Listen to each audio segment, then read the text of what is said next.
THOR! Unfortunately for me, the footage of me actually making the body never saved. Whatever though, we're already at least 2 characters deep into this video. I'm sure you get the gist by now. Since Thor is a vanguard, I'd give him large back muscles. Nothing that hasn't been done before. However, like his sister, Thor has tattoos all over his body. Tattoos that I'm going to make, as seen on his swimsuit skin. And maybe you're thinking, why are you doing this? Isn't this kind of a waste of time?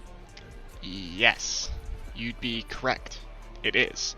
However, these are the things I like to do. The details are fun. However, what isn't fun is getting a headache from breathing in the Sharpie so much. Be safe if you're trying to copy what I'm doing, and ask your parents to help you if you're using paints and you're young. You don't want to have the bathroom incident like I did, which, saying it out loud makes it sound like something completely different. I also decided to use a brown marker to color on some muscle definition. With how all of it turned out in the end, I'm actually pretty disappointed that none of this will ever be seen.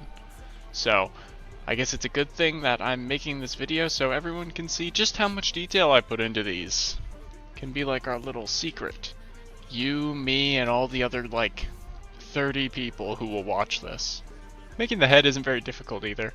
Once again, I rely pretty heavily on Sharpies to do the detailing on it. And on top of that, the recording for it didn't save either.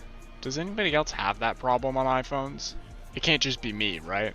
I also usually don't ever see anybody I know using time lapses, but that's probably because none of my friends make content. For Thor's costume, kind of like the body, it will rely a lot on paint and Sharpie, but mostly paint.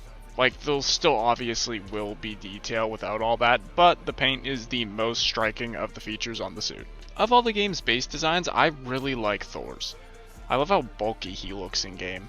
I also like the multiple layers and usage of fur on his costume.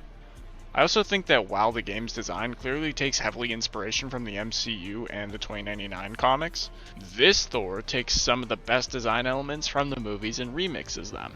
A little less obvious than his siblings, for sure. I appreciate the wings as opposed to a full helmet. I like the full helmet, but I also like that this is different.